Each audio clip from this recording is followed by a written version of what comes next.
ಬಾಳ್ಗೆ ಗುರು ನಮ್ಮೊಂದಿಗೆ. ಆತ್ಮೀಯ ಸ್ನೇಹಿತರೆ, ದೈವಿಕ ಮಹಾಶಕ್ತಿಯ ಕರುಣೆ ಹಾಗೂ ದೈವಿಕ ತಂದೆ ಗುರು ಶ್ರೀ ಯೋಗಿರಾಜ್ ವೇದಾದ್ರಿ ಮಹರ್ಷಿ ಅವರ ಕೃಪೆ ಸದಾ ನಮ್ಮೊಂದಿಗೆ ಇರಲಿ ಎಂದು ಆಶಿಸುತ್ತಾ, ಗುರು ವೇದಾದ್ರಿ ಮಹರ್ಷಿ ಅವರನ್ನು ವಂದಿಸಿ ಈ ಸಂಜೆಯ ಆಧ್ಯಾತ್ಮಿಕ ಅಧಿವೇಶನವನ್ನು ಪ್ರಾರಂಭಿಸೋಣ. ವಿಶ್ವ ಸಮುದಾಯ ಸೇವಾ ಸಂಘ ಕರ್ನಾಟಕ ವಲಯ ಆಯೋಜಿಸಿರುವ ಈ ಆತ್ಮ ಸಂಗಮ ಕಾರ್ಯಕ್ರಮದಲ್ಲಿ ಭಾಗವಹಿಸುತ್ತಿರುವ ಎಲ್ಲ ಯೋಗ ಬಂಧುಗಳನ್ನು ಹೃತ್ಪೂರ್ವಕವಾಗಿ ಸ್ವಾಗತಿಸುತ್ತೇನೆ. ನಮ್ಮ ಈ ದಿನದ ಉಪನ್ಯಾಸಕರಾದ ವಿಶ್ವ ಸಮುದಾಯ ಸೇವಾ ಸಂಘದ ಸ್ಕೈ ಪ್ರಾಧ್ಯಾಪಕರಾದ ಲತಾ ಮೇಡಮ್ ರವರು ನಮ್ಮೊಂದಿಗೆ ಇದ್ದಾರೆ. ಅವರನ್ನು ಪರಿಚಯಿಸಲು ಇಚ್ಛಿಸುತ್ತೇನೆ. ಇವರು ಗೃಹಿಣಿಯಾಗಿದ್ದಾರೆ. ಇವರು ಸ್ಕೈ ಯೋಗ ಶಿಕ್ಷಣಕ್ಕೆ ಸಂಬಂಧಿಸಿದಂತೆ ಮಾನವನ ಶ್ರೇಷ್ಠತೆಗಾಗಿ ಯೋಗ ಎಂಬ ವಿಷಯದಲ್ಲಿ ಡಿಪ್ಲೊಮೊ ಮತ್ತು ಅಡ್ವಾನ್ಸ್ ಡಿಪ್ಲೊಮೊ ಪೂರ್ಣಗೊಳಿಸಿದ್ದಾರೆ. ಇವರು ಬ್ಯಾಂಗ್ಳೂರ್ ಶಿವಾನಂದ ನಗರ್ ಸ್ಕೈ ಸಂಸ್ಥೆಯ PF ಲೇಔಟ್ ಧ್ಯಾನ ಕೇಂದ್ರದಲ್ಲಿ ಈ ಆಧ್ಯಾತ್ಮಿಕ ವಿದ್ಯೆಯನ್ನು ಎಲ್ಲಾ ಜನರಿಗೂ ಕಲಿಸುತ್ತಿದ್ದಾರೆ. ಇವರು ಸುಮಾರು 10 ವರ್ಷಗಳಿಂದ ಸ್ಕೈ ಯೋಗದಲ್ಲಿ ತಮ್ಮ ಸೇವೆಯನ್ನು ಸಲ್ಲಿಸುತ್ತಿದ್ದಾರೆ.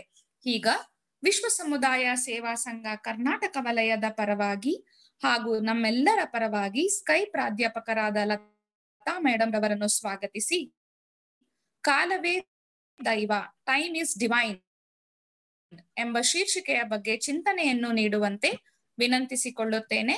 ಬಾಳ್ಗೆ ಸಮೃದ್ಧಿಯೊಂದಿಗೆ ಮೇಡಮ್. ಬಾಳ್ಗೆ ಸಮೃದ್ಧಿಯೊಂದಿಗೆ.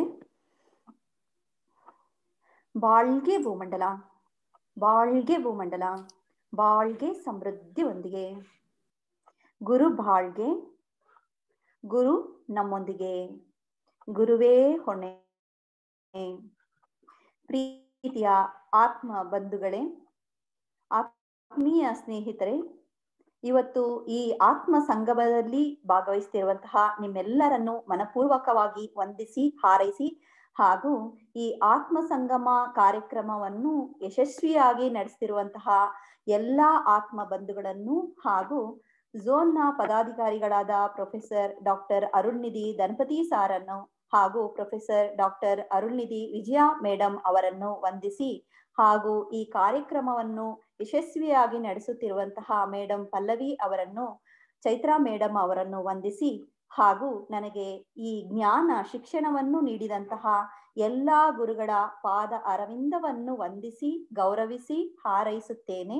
ಬಾಳ್ಗೆ ಸಮೃದ್ಧಿಯೊಂದಿಗೆ. ಇವತ್ತಿನ ದಿನ ಕಾಲ ಅನ್ನುವಂತಹ ಒಂದು ಸತ್ಯ ವಸ್ತುವಿನ ಬಗ್ಗೆ ನಾವು ತಿಳ್ಕೊಳ್ಳೋಣ. ಅಂದ್ರೆ ನಮ್ಗೆ ಒಂದು ವಿಚಾರದ ಬಗ್ಗೆ ನಾವು ಯಾವಾಗ್ಲೂ ಹೇಳ್ತಾ ಇರ್ತೀವಿ. ಅಂದ್ರೆ ಪ್ರತಿಯೊಂದು ಧಾನ್ಯದ ಮೇಲೂ ಪ್ರತಿಯೊಬ್ಬರ ಹೆಸರು ಅಚ್ಚೊತ್ತಾಗಿರುತ್ತೆ ಅಂತ ನಾವು ಕೇಳಿದೀವಿ.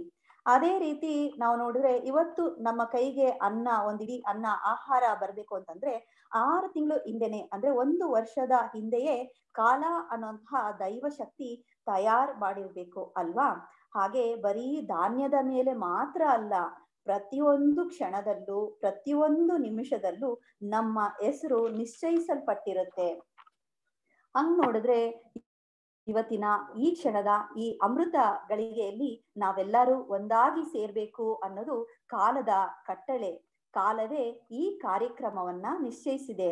ಅದರ ತರನೇ ಇವತ್ತು ಈ ಹೊನ್ನಿನಂತಹ ಮುತ್ತಿನಂತಹ ಸಮಯದಲ್ಲಿ ಈ ಕಾಲ ಅನ್ನುವಂತಹ ಬಯಲಿನಲ್ಲಿ ಕುಳಿತು ನಾವು ಕಾಲದ ಮಹತ್ವದ ಬಗ್ಗೆ ಚಿಂತನೆ ಮಾಡೋಣ. ಕಾಲ ಅಂದ್ರೆ ಏನು? ಕಾಲ ಅಂದ್ರೆ ನಾವು ಸಾಮಾನ್ಯವಾಗಿ ಎಲ್ಲರೂ ಟೈಮ್ ನ ನೋಡ್ತೀವಿ, ವಾಚ್ ನ ನೋಡ್ತೀವಿ. ಆದ್ರೆ ವಾಚ್ ಅಂದ್ರೆ ಆಂಗ್ಲ ಭಾಷೆಯಲ್ಲಿ ಇನ್ನೊಂದು ಅರ್ಥ ಇದೆ, ಗಮನಿಸುವುದು ಅಂತ. ವಾಚ್ ಅಂದ್ರೆ ಗಮನಿಸುವುದು ಅಂತ, ಸಮಯವನ್ನು ಗಮನಿಸುವುದು. ಹಾಗಾದ್ರೆ ಸಮಯ ಅಂದ್ರೆ ಏನು?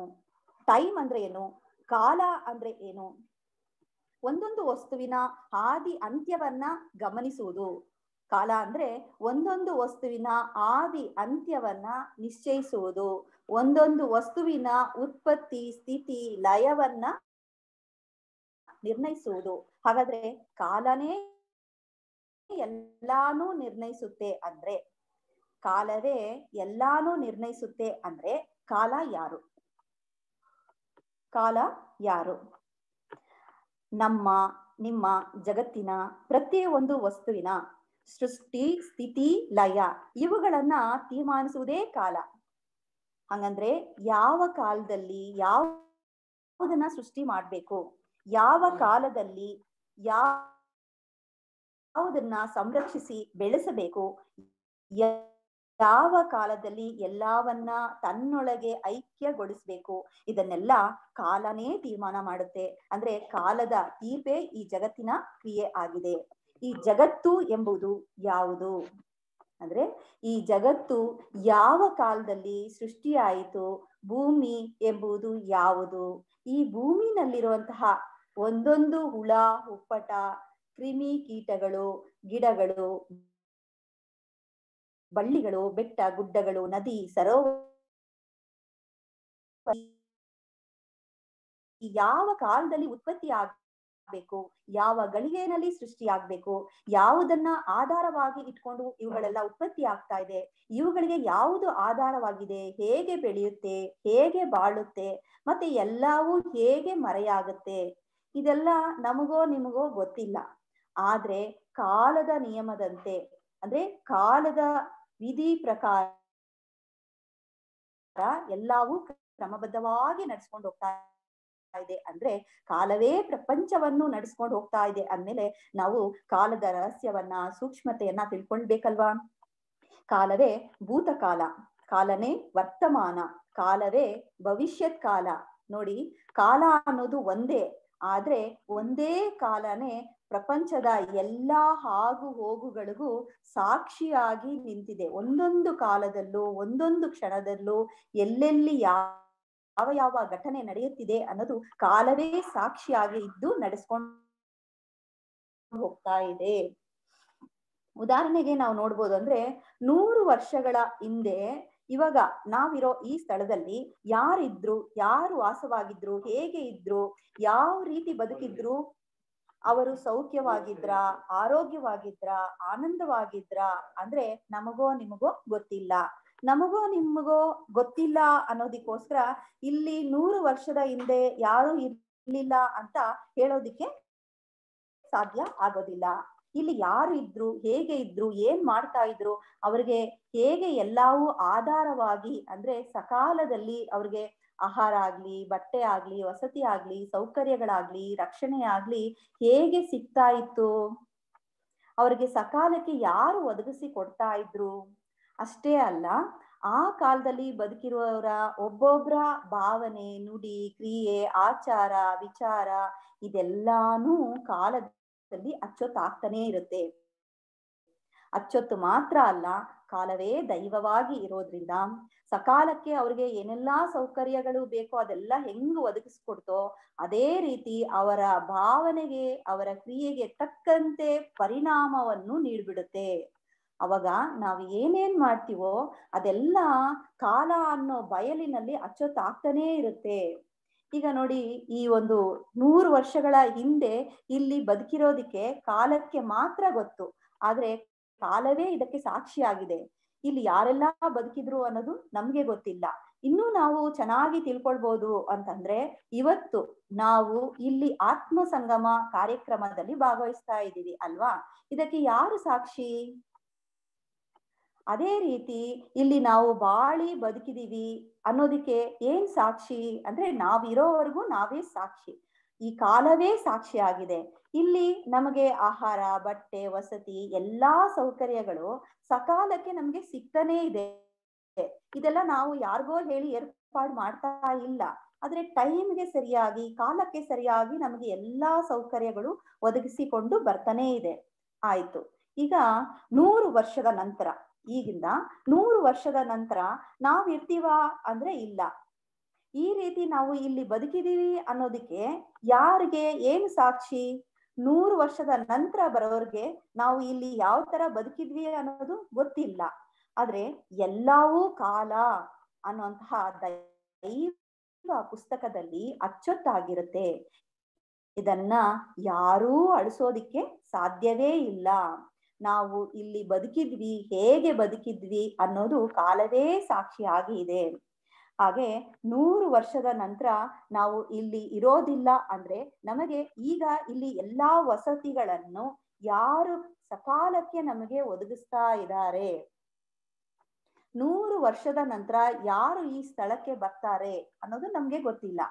ಅಷ್ಟೇ ಅಲ್ಲ, ನಾವು ಈ ಸಮಯದಲ್ಲಿ ನಾವು ಬದುಕಿರುವ ಈ ಕಾಲದಲ್ಲಿ ಯಾರ್ಯಾರಿಗೆ ಒಳ್ಳೇದು ಮಾಡಿದ್ವಿ ಕೆಟ್ಟದ್ದು ಮಾಡಿದ್ವಿ ಅನ್ನೋದು ಈ ಕಾಲದಲ್ಲಿ ಅಚ್ಚೊತ್ತಾಗಿರುತ್ತೆ. ನಾವು ಯಾರಿಗೆಲ್ಲ ಯಾರ ಮೇಲೆಲ್ಲ ಕೋಪ ಮಾಡ್ಕೊಳ್ತಾ ಇದ್ದೀವಿ ಅನ್ನೋದು ಈ ಕಾಲದಲ್ಲಿ ಅಚ್ಚೊತ್ತಾಗ್ಬಿಡುತ್ತೆ. ಹಾಗೆ ನಾವು ಅಡಿಗೆ ಮಾಡ್ಕೊಳ್ಬೇಕಾದ್ರೆ ಬೈತಾನೇ ಅಡಿಗೆ ಮಾಡ್ತಾ ಇದ್ರೆ ಅದು ಯಾರಿಗೂ ಗೊತ್ತಿಲ್ಲ ಅಂದ್ರು ಈ ಕಾಲ ಅನ್ನುವಂತಹ ಬಯಲಿನಲ್ಲಿ ಅಚ್ಚೊತ್ತಾಗ್ಬಿಡುತ್ತೆ. ಊಟ ಬಡಿಸ್ಬೇಕಾದ್ರೆ ನಿಂದನೆ ಮಾಡ್ಕೊಂಡೇ ನಾವು ಬಡಿಸಿದ್ರು ಅದೂ ಅಚ್ಚೊತ್ತಾಗ್ಬಿಡುತ್ತೆ ಇರುತ್ತೆ. ಅದೇ ರೀತಿ ಇತರರ ಮನಸ್ಸಿಗೆ ನೋವಾಗುವಂತೆ ಮಾತನಾಡಿದ್ರೆ ಅಪವಾದ, ಸುಳ್ಳು, ಹೀಯಾಳಿಸೋದು, ನಿಂದನೆ ಮಾಡೋದು, ಪ್ರತಿಯೊಂದು ವಿಚಾರವು, ಪ್ರತಿಯೊಂದು ಭಾವನೆಯನ್ನು, ಪ್ರತಿಯೊಂದು ಘಟನೆಯನ್ನು ಯಾರಿಗೂ ಗೊತ್ತಾಗಿಲ್ಲ ಅಂದ್ರೂನು ಕಾಲ ಅನ್ನುವಂತಹ ಈ ಸತ್ಯ ವಸ್ತುವಿನಲ್ಲಿ ಅಚ್ಚೊತ್ತಾಗ್ತಾನೇ ಇರುತ್ತೆ. ಇದನ್ನ ಯಾವ ಕಾಲದಲ್ಲೂ ಅಳಿಸೋದಿಕ್ಕೆ ಸಾಧ್ಯನೇ ಇಲ್ಲ. ಕಾಲೋ ಹಿ ಸ್ವಯಂ ಈಶ್ವರ ಸ್ವರೂಪಂ ಅಂದ್ರೆ ಕಾಲವೇ ಸ್ವಯಂ ಈಶ್ವರನ ಸ್ವರೂಪವಾಗಿದೆ. ಹಾಗಾಗಿ ನಾವು ಎಷ್ಟು ಪ್ರಜ್ಞಾ ನೆಲೆಯಿಂದ ಪ್ರತಿಯೊಂದು ಕಾಲವನ್ನು ಸಮಯವನ್ನು ಸರಿಯಾಗಿ ನಾವು ಉಪಯೋಗಿಸಬೇಕು. ದೈವದ ದೃಷ್ಟಿ ಯಾವಾಗ್ಲೂ ಸದಾ ಕಾಲ ನಮ್ಮ ಮೇಲೆ ಒಳಗೂ ಹೊರಗೂ ಹರಿತಾನೇ ಇರುತ್ತೆ. ಸೊ ಹಾಗಾಗಿ ನಾವು ನಿತ್ಯ ನಿರಂತರ ಒಂದು ಪ್ರಜ್ಞಾ ನೆಲೆಯಿಂದ ಇದ್ದು ನಮ್ಮ ಕಾರ್ಯಗಳನ್ನು ನಡೆಸ್ಕೊಂಡು ಹೋಗ್ಬೇಕು. ಹಾಗೆ ನೋಡಿದ್ರೆ ಬರೀ ನಾವು ಮಾತ್ರ ಅಲ್ಲ, ಈ ಕಾಲ ಅನ್ನೋದು ಪ್ರಪಂಚಕ್ಕೂ ಕಾಲಕ್ಕೂ ಹಾಗೂ ಕಾಲಕ್ಕೂ ನಮಗೂ ಬಹಳ ಹತ್ತಿರದ ಸಂಬಂಧ ಇದೆ.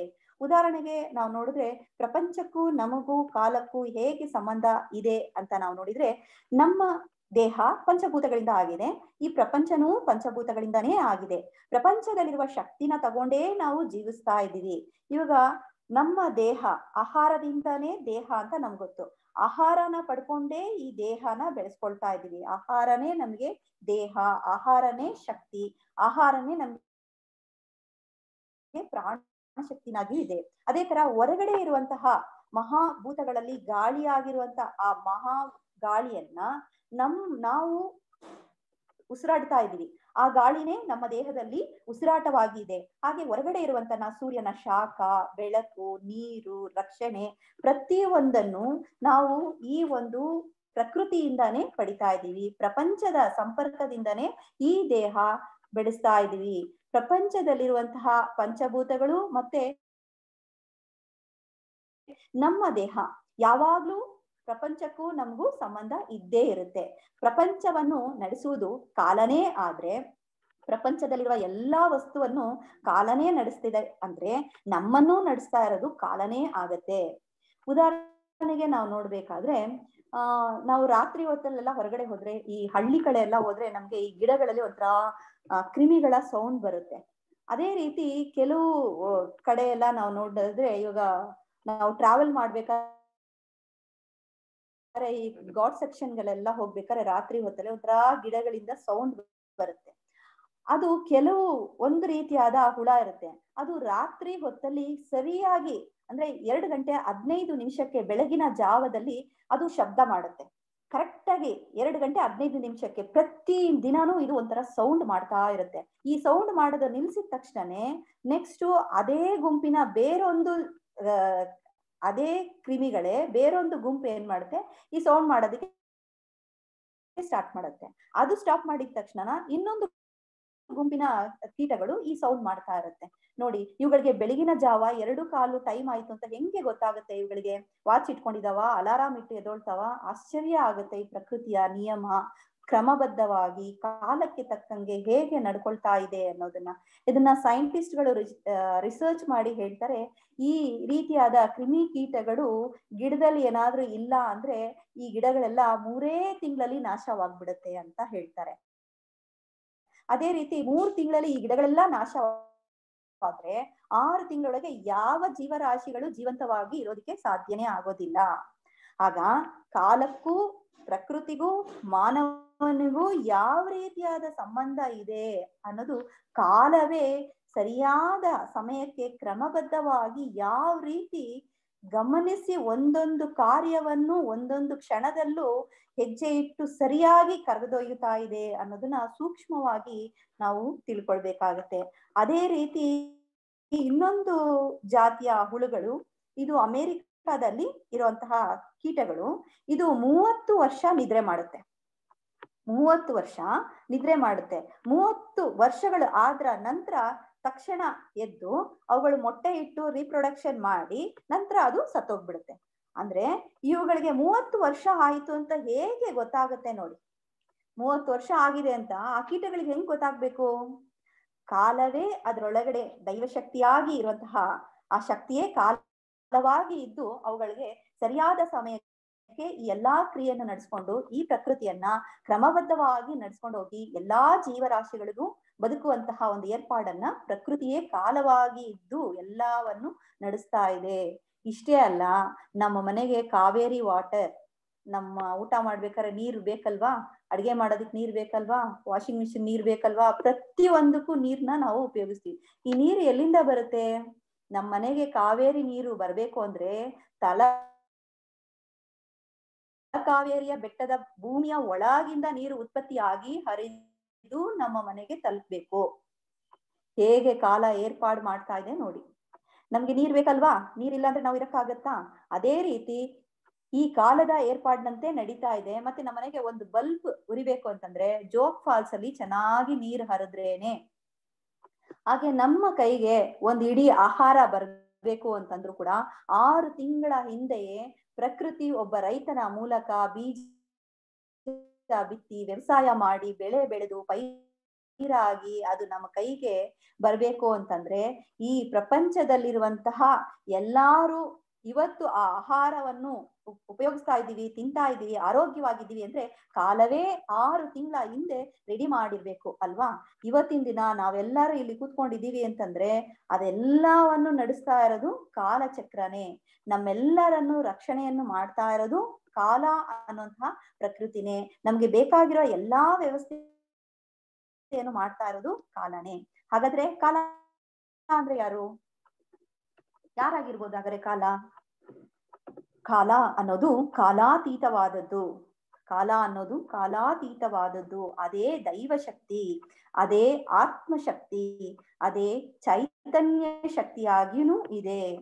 ನನ್ನ ದೇಹಕ್ಕೆ ಬೇಕಾದ್ರೆ ಕಾಲ ಇರ್ಬೋದು, ಆದ್ರೆ ನನ್ನ ಆತ್ಮ ಕಾಲಾತೀತವಾದದ್ದು. ಗಿಡಕ್ಕೆ ಬೇಕಾದ್ರೆ ಕಾಲ ಇರ್ಬೋದು, ಆದ್ರೆ ಅದರಲ್ಲಿರುವ ಶಕ್ತಿ ಕಾಲಾತೀತವಾದದ್ದು. ಭೂಮಿಗೆ ಬೇಕಾದ್ರೆ ಕಾಲ ಇರ್ಬೋದು, ಆದ್ರೆ ಆ ಭೂಮಿಯನ್ನು ನಡೆಸ್ತಾ ಇರುವಂತಹ ಶಕ್ತಿ, ಎಲ್ಲದರ ಒಳಗೂ ಮರೆಯಾಗಿರುವ ಆ ಶಕ್ತಿಯನ್ನ ತಿಳಿದುಕೊಳ್ಳೋದಿಕ್ಕೇನೆ ನಾವು ಜನಿಸಿ ಬಂದಿದ್ದೀವಿ. ಅಂದ್ರೆ ನನ್ನ ಜನನದ ರಹಸ್ಯ ಏನು, ನನ್ನ ಜೀವನದ ಮಹತ್ವ ಏನು, ನನ್ನ ಜನನ ಮರಣದ ರಹಸ್ಯ ಏನು ಅಂದ್ರೆ ನನ್ನ ಜನನ ಮರಣದ ನಡುವಿನ ಅಂತರನೇ ಜೀವನ. ಜನನ ಮರಣದ ನಡುವಿನ ಅಂತರನೇ ಕಾಲ, ಸಮಯ, ಟೈಮ್ ಅಂತ ಹೇಳ್ತೀವಿ. ನನ್ನ ದೇಹಕ್ಕೆ ಎಷ್ಟು ಕಾಲ ಇದೆ, ನನ್ನ ಪ್ರಾಣಕ್ಕೆ ಎಷ್ಟು ಸಮಯ ಇದೆ, ನನ್ನ ಜೀವನ ಎಷ್ಟು ಸಮಯದವರೆಗೆ ಸಾಗಿಸ್ಬೇಕು, ನನ್ನ ಬದುಕು ಹೇಗೆ ಇರಬೇಕು, ಇದನ್ನೆಲ್ಲಾನು ಕಾಲನೇ ನಿಶ್ಚಯಿಸಿದೆ. ಕಾಲಾನ ಸರ್ವಭೂತಾನಾಂ ಸಕಾಲಃ ಇತಿ ಪರಿಕೀರ್ತನ ಅಂತಂದ್ರೆ ಕಾಲವೇ ನಾಥನಾಗಿ ಒಡೆಯನಾಗಿ ಸರ್ವಭೂತ ಅಂದ್ರೆ ಎಲ್ಲಾ ಜಡ ಜೀವರಾಶಿಗಳನ್ನು ನಡೆಸ್ಕೊಂಡು ಬರ್ತಾ ಇದೆ. ಅಂದ್ರೆ ನಾವು ಯೋಚಿಸಿ ನೋಡ್ಬೇಕು, ಒಂದೊಂದು ಘಟನೆನೂ ಒಂದೊಂದು ಶಕ್ತಿಯು ಯಾವ ರೀತಿ ನಮ್ಗೆ ಸಹಾಯಕವಾಗಿ, ಸಂರಕ್ಷಣೆಯಾಗಿ, ಮಾರ್ಗದರ್ಶಕವಾಗಿ ಇದೆ ಅಂತಂದ್ರೆ ಒಬ್ಬೊಬ್ರಲ್ಲೂ ನಾವು ಇದನ್ನ ಗಮನಿಸ್ಬೋದು, ನೋಡ್ಬೋದು. ಉದಾಹರಣೆಗೆ ನಮ್ಮ ಮನೆ ಹತ್ರ ಒಬ್ರು ಡಾಕ್ಟರ್ ಇದ್ದಾರೆ. ಅವ್ರ ಹೆಸರು 5 ರೂಪಾಯಿ ಡಾಕ್ಟ್ರು ಅಂತ. ಅವ್ರ ಹೆಸರು 5 ರೂಪಾಯಿ ಡಾಕ್ಟ್ರು ಅಂತ. ಯಾಕಂದ್ರೆ ಅವ್ರು ತಗೊಳ್ಳೋ ಫೀಸೇ 5 ರೂಪಾಯಿ. ಅಂದ್ರೆ ತುಂಬಾ ಒಳ್ಳೆ ಡಾಕ್ಟ್ರು, ಒಳ್ಳೆ ಟ್ರೀಟ್ಮೆಂಟ್ ಕೊಡ್ತಾರೆ. ಅವರ ಕೈಗುಣ ಅಷ್ಟು ವಾಸಿ ಆಗುತ್ತೆ ಪೇಷಂಟ್ಗಳು ಹೋದ್ರೆ. ಆದ್ರೆ ಒಂದು ದಿನಕ್ಕೆ ಅವ್ರು ನೋಡೋ ಪೇಷಂಟ್ ಎಷ್ಟು ಗೊತ್ತಾ? 500 ಜನರನ್ನ ನೋಡ್ತಾರೆ. ಅಷ್ಟು ತಾಳ್ಮೆಯಿಂದ ಫಸ್ಟ್ ಪೇಷಂಟ್ ನ ಎಷ್ಟು ಚೈತನ್ಯವಾಗಿ ಹಸನಾಗಿ ನೋಡ್ತಾರೋ ಕೊನೆಯ ಪೇಷಂಟ್ ವರೆಗೂ ಅವರ ಮುಖದಲ್ಲಿ ಅಷ್ಟೇ ಕಾಂತಶಕ್ತಿ ತುಂಬಿರುತ್ತೆ. ಅಂತಹ ಒಬ್ಬ ಡಾಕ್ಟ್ರು ಈ ಸಮಾಜಕ್ಕೆ ಲಕ್ಷಾಂತರ ಜನರಿಗೆ ಅವರು ಸೇವೆ ಮಾಡ್ತಾ ಇದ್ದಾರೆ ಅಂದ್ರೆ ಆಲ್ರೆಡಿ ಅವರು ಪ್ರಕೃತಿಯಲ್ಲಿ ಅವರು ಡಾಕ್ಟರ್ ಆಗಿ ಬರ್ಬೇಕು ಅನ್ನೋದು ನಿಶ್ಚಯ ಆಗಿರುತ್ತೆ.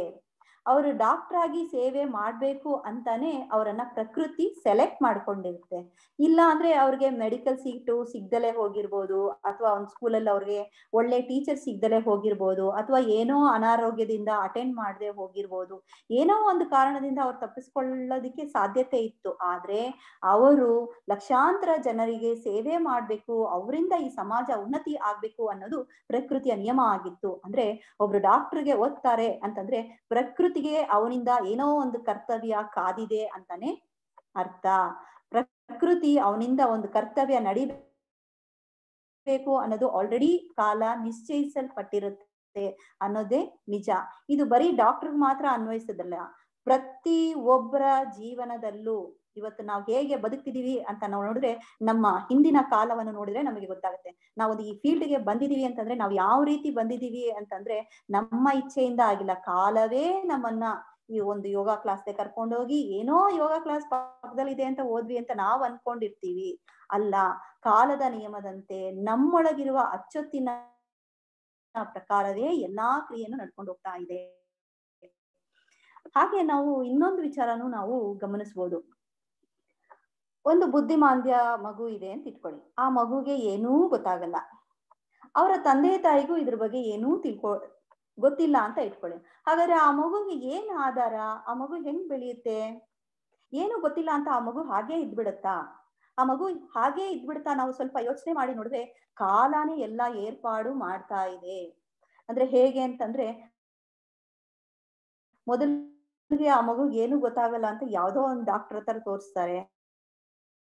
ಮಗು ಏನೋ ಸ್ವಲ್ಪ ಮಟ್ಟಕ್ಕೆ ಬದಲಾವಣೆ ಆಗುತ್ತೆ. ಆ ಮಗುವಿನ ಸ್ಥಿತಿ ನೋಡಿ ಅಕ್ಕಪಕ್ಕದ ಯಾರೋ ಒಬ್ರು ಸಹೋದರಿ ಬರ್ತಾರೆ, ಅಮ್ಮ ನಾನು ಈ ಮಗುಗ್ ಒಂಚೂರು ಏನೋ ಹೇಳ್ಕೊಡ್ತೀನಿ, ಓದೋದಕ್ಕೆ ಸಹಾಯ ಮಾಡ್ತೀನಿ ಅಂತ ಅವ್ರು ಏನೋ ಸಹಾಯ ಮಾಡ್ತಾರೆ.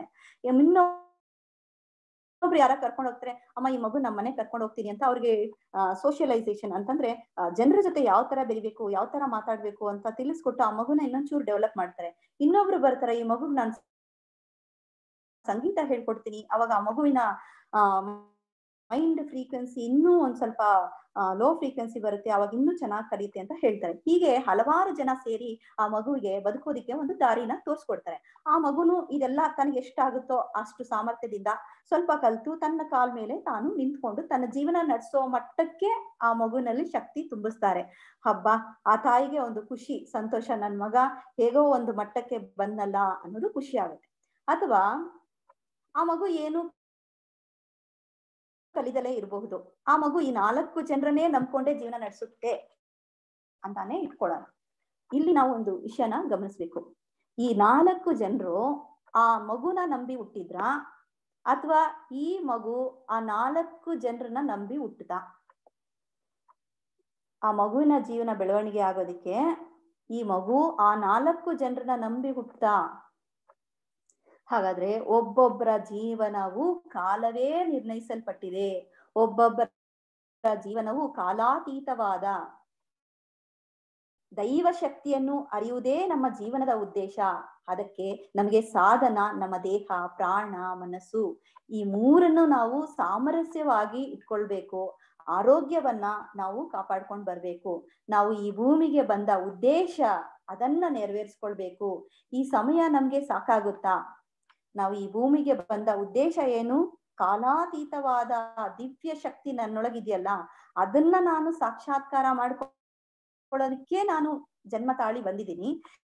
ಈಗ ಇರುವ ಸಮಯ ನಮ್ಗೆ ಸಾಕಾಗುತ್ತಾ ಅನ್ನೋದನ್ನ ನಾವು ಯೋಚನೆ ಮಾಡಿದಾಗ, ಎಷ್ಟು ಸಮಯ ನಾವು ಸರಿಯಾಗಿ ಕರೆಕ್ಟ್ ಆಗಿ ನಾವು ಯುಟಿಲೈಸ್ ಮಾಡ್ಕೊಳ್ಬೇಕು ಅನ್ನೋದನ್ನ ನಾವು ತುಂಬಾ ಅವೇರ್ನೆಸ್ ನಿಂದ ನಾವು ಯೋಚನೆ ಮಾಡ್ಬೇಕು. ಹಾಗೆ ಒಂದೊಂದು ಬರ್ತ್ಡೇ ಬರ್ಬೇಕಾದ್ರೂ ಕೇಕ್ ಎಲ್ಲಾ ಕಟ್ ಮಾಡಿ ಏನೇನೋ ಮಾಡ್ತೀವಿ, ಆದ್ರೆ ಅರ್ಥ ನಮ್ಗೆ ಗೊತ್ತಿದ್ಯಾ? ಅಯ್ಯೋ, ನಮ್ಗ್ 1 ವರ್ಷ ಕಡಿಮೆ ಆಯ್ತಲ್ಲ, ಈ 1 ವರ್ಷದಲ್ಲಿ ನಾನು ಏನೂ ಸಾಧನೆ ಮಾಡಿಲ್ವಲ್ಲ ಅನ್ನೋ ಆತಂಕ ನಮ್ಮಲ್ಲಿ ಇರ್ಬೇಕು. ನಾನು ಇನ್ನೂ ಏನೂ ಪಡ್ಕೊಂಡಿಲ್ಲ ಅನ್ನೋಂತಹ ವೇದನೆ ನಮ್ಮಲ್ಲಿ ತುಂಬಿರ್ಬೇಕು. 365 ದಿನಗಳನ್ನ ಕಳ್ಕೊಂಡಿದ್ದೀನಲ್ಲ ಅನ್ನೋದು ನಮ್ಗೆ ಅರ್ಥವಾಗ್ಬೇಕು. ನನಗೆ ಮೂಲವಾಗಿರೋ ಆ ದೈವ ಶಕ್ತಿಯನ್ನು ಅರ್ಥಕೊಳ್ಳೋದಕ್ಕೆ ನನ್ನ ಕಾಲ ಕಡಿಮೆ ಆಗ್ತಾ ಇದೆ ಅನ್ನೋದು ನಾವು ಅರ್ಥಕೊಳ್ಬೇಕು. ಅಂದ್ರೆ ನಮ್ಮ ಕಾಲ ಮುಗಿಯೋದ್ರೊಳಗೆ ನಾವು 4 ಹಂತವನ್ನು ದಾಟ್ಕೊಂಡು ಬರ್ಬೇಕಾಗತ್ತೆ. ಅಂದ್ರೆ ನಮ್ಮ ಜೀವನದಲ್ಲಿ ಬ್ರಹ್ಮಚಾರ್ಯ, ಗೃಹಸ್ಥ, ವಾನಪ್ರಸ್ಥ, ಸನ್ಯಾಸ ಅನ್ನೋಂತಹ 4 ನೆಲೆಗಳನ್ನ ನಮ್ಗೆ ಹೇಳ್ಕೊಟ್ಟಿದ್ದಾರೆ ವೇದ ಪುರಾಣಗಳಿಂದನು.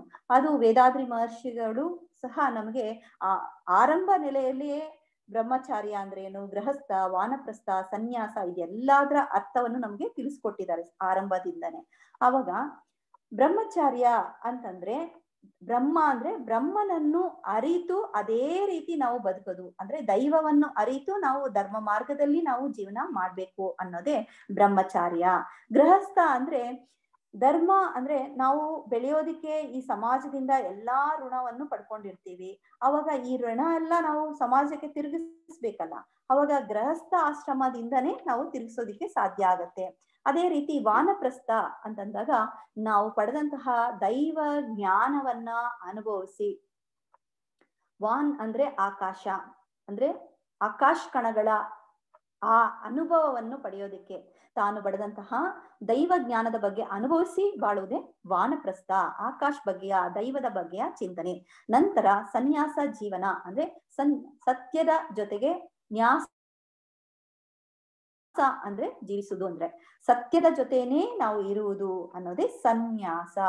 ಬ್ರಹ್ಮಚಾರ್ಯ ಅಂದ್ರೆ ದೈವವನ್ನು ಅರಿಯುವುದು, ಗೃಹಸ್ಥ ಅಂದ್ರೆ ದೈವವನ್ನು ಅರಿತು ಧರ್ಮ ಮಾರ್ಗದಲ್ಲಿ ಜೀವಿಸುವುದು, ವಾನಪ್ರಸ್ಥ ಹಂಗಂದ್ರೆ ದೈವವನ್ನು ಅನುಭವವಾಗಿ ಪಡೆಯುವುದು, ಸನ್ಯಾಸ ಅಂದ್ರೆ ದೈವದೊಂದಿಗೆ ಲೀನವಾಗುವುದು.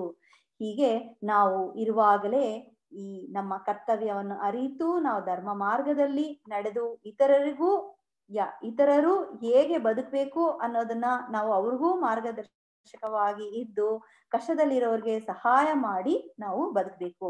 ಅಂದ್ರೆ ಈಗ ಇರುವ ಕಾಲ ನಾವು ನೋಡಿದ್ರೆ ಅಕ್ಕಪಕ್ಕದಲ್ಲಿ ಏನ್ ನಡೀತಾ ಇದೆ, ಯಾರಿಗೇನಾಗ್ತಾ ಇದೆ ಅಂತಾನೇ ನಾವು ಚಿಂತನೆ ಮಾಡೋದಿಲ್ಲ. ನಮ್ಮ ಜೀವನದಲ್ಲಿ ಓಡು ಓಡು ಓಡು ಅಂತ ಓಡ್ತಾನೇ ಇದೀವಿ. ಅದೆಲ್ಲಿ ಓಡ್ತಾ ಇದೀವಿ, ಏನಕ್ಕೆ ಓಡ್ತಾ ಇದೀವಿ, ಅಕ್ಕಪಕ್ಕ ಏನ್ ನಡೀತಾ ಇದೆ ಅಂತಾನೆ ನಾವು ಚಿಂತನೆಗೆ ತಗೊಳ್ಳೋದೇ ಇಲ್ಲ. ನಮ್ಮ ಜೀವನದಲ್ಲಿ ಟೈಮ್ ಆಯ್ತು ಅಂತ ಬೆಳಗ್ಗೆಯಿಂದ ರಾತ್ರಿ ತನಕ ಮಕ್ಕಳು ನೋಡಿದ್ರು ಅವರು ಬಿಸಿ. ಈವಾಗ್ಲೇ ಈ ರೀತಿಯಾದ ಒಂದು ಸಿಚುವೇಶನ್ ಅಲ್ಲಿ ಕಾಲ ಓಡ್ತಾ ಇದೆ. ಆದ್ರೆ ನಿಜವಾಗ್ಲೂ ಅಕ್ಕಪಕ್ಕದಲ್ಲಿ ಯಾರಿಗೆ ಏನಾಗ್ತಾ ಇದೆ ಅಂತ ಚಿಂತನೆ ಮಾಡೋಷ್ಟು ಕೂಡ ನಮಗೆ ಸಮಯ ಇಲ್ದಲೇ ಇರೋ ತರ ನಾವು ನಡ್ಕೊಳ್ತಾ ಇದ್ದೀವಿ. ಸ್ವಲ್ಪ ನಾವು ತಂದೆ ತಾಯಿಗಳಿಗೆ ನಮಗೆ ಸಮಯವನ್ನು ಕೊಟ್ಟಂತಹ ತಂದೆ ತಾಯಿ ಆಗಿರ್ಬೋದು, ಸಮಾಜ ಆಗಿರ್ಬೋದು, ಗುರುಗಳಾಗಿರ್ಬೋದು, ಪ್ರಕೃತಿ ಆಗಿರ್ಬೋದು, ಇದೆಲ್ಲವನ್ನು ನಾವು ಗಮನಿಸಿ ಅದರೊಂದಿಗೆ ನಾವು ಕೂಡ ಆ ಶಕ್ತಿಯ ಅವರೊಂದಿಗೆ ಬೆರೆತು ಅವ್ರಿಗೂ ಕೂಡ ನಮ್ಮ ಸಮಯವನ್ನು ಕೊಡ್ಬೇಕು.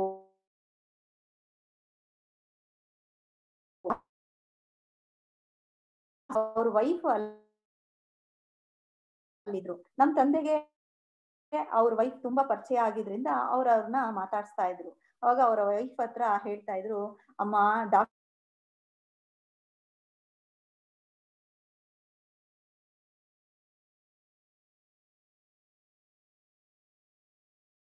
ನಿಮ್ ಬಗ್ಗೆ ತುಂಬಾ ಹೆಮ್ಮೆಯಿಂದ ಹೇಳ್ಕೊಳ್ತಾರೆ, ನೀವು ಅಮ್ಮ ಇದ್ರೆ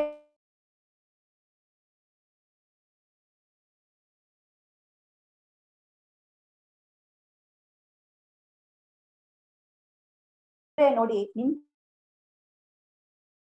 ಅಲ್ಲೇ ಪಕ್ಕದಲ್ಲಿದ್ದ ಹೋಟೆಲ್ಗೆ ಹೋಗೋಣ ಆಟೋದಲ್ಲಿ ಬರ್ಬೇಕಾದ್ರೆ ಅವನು ಚಿಕ್ಕ ಹುಡುಗ ಪುಸ್ತಕ ಎಲ್ಲ ಇಟ್ಕೊಂಡಿದ್ದ. ಅವಾಗ ಏನಪ್ಪಾ ಪುಸ್ತಕ ಎಲ್ಲ ಇಟ್ಕೊಂಡಿದ್ಯಾ, ಕಾಲೇಜ್ಗೆ ಏನು ಹೋಗ್ತಾ ಇದ್ಯಾ ಅಂತ ನನ್ ತಂದೆ ಸುಮ್ನೆ ಇಲ್ದೆ ಅಲ್ಲೂ ಕೇಳಿದ್ರು.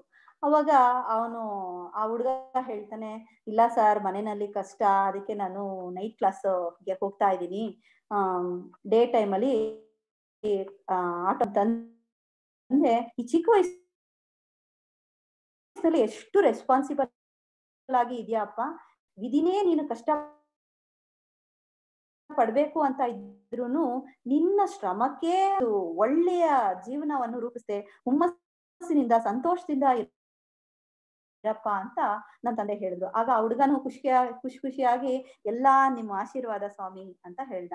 ಅಲ್ಲಿಂದ ಒಂದು ಹೋಟೆಲ್ಗೆ ಹೋದ್ವಿ. ಅಲ್ಲಿ ಸರ್ವರ್ನ ನೋಡು, ಅಲ್ಲೂ ಆಹಾ ನೀನ್ ಸರ್ವ್ ಮಾಡಿದ್ ಎಷ್ಟು ಖುಷಿ ಆಗುತ್ತಪ್ಪ, ನೀನ್ ಬಡಿಸಿದ್ದಕ್ಕಿಂತ ನನ್ನ ಹೊಟ್ಟೆ ತುಂಬಿದಕ್ಕಿಂತ ನನ್ನ ಮನಸ್ಸೇ ತುಂಬಿ ಹೋಯ್ತು, ಅಷ್ಟು ಚೆನ್ನಾಗಿ ಪ್ರೀತಿಯಿಂದ ಏನ್ ಬೇಕು ಅಂತ ಕೇಳಿ ಕೇಳಿ ಬಡಿಸ್ತೀಯಪ್ಪ ಅಂತ ಆ ಸರ್ವರ್ನು ಕೂಡ ಅಪ್ರಿಶಿಯೇಟ್ ಮಾಡ್ತಾ ಇದ್ರು. ನನ್ಗಂತೂ ಅಪ್ಪ ಯಾಕಪ್ಪ ಈ ತರ ವಟ ವಟ ಅಂತಿರ್ತೀಯ, ಯಾರು ಹಿಂದ್ ಮುಂದೆ ಗೊತ್ತಿದ್ದವ್ರ ಹತ್ರ ಎಲ್ಲ ಮಾತಾಡ್ತಾ ಇರ್ತೀಯಲ್ಲಪ್ಪ, ಸುಮ್ನಿರಪ್ಪ ಅಂತ ನಾನು ಹೇಳಿದ್ದಕ್ಕೆ ಆಗ ನನ್ ತಂದೆ ಒಂದು ಉತ್ತರ ಹೇಳಿದ್ರು ನೋಡಿ.